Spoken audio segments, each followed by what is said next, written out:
Ребятушки, всем привет! Это Сережа. Вот реальная печь Бахта. Производство от компании Prometal. Вес у нее порядка 106 килограмм. Дымоход у нее...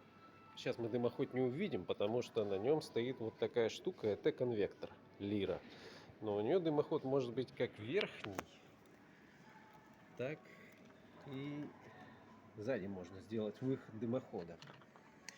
Вот. Что касается толщины чугуна. Кстати, чугун ЧХ-1 с добавлением хрома. Это фишка компании Prometal, которая позволяет снизить коррозийность чугуна. То есть чугун становится коррозийноустойчивым.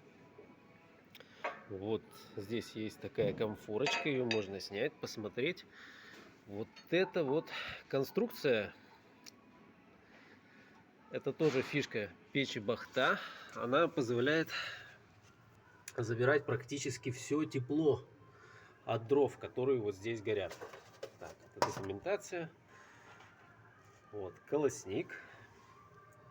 Путь огня довольно интересный.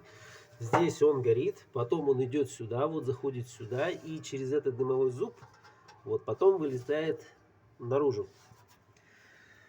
Вот. Что касается днища, дно, сейчас посмотрим.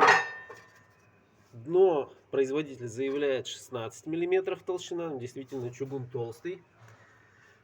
Вот. А стенки и верхняя крышка и задняя 8 миллиметров.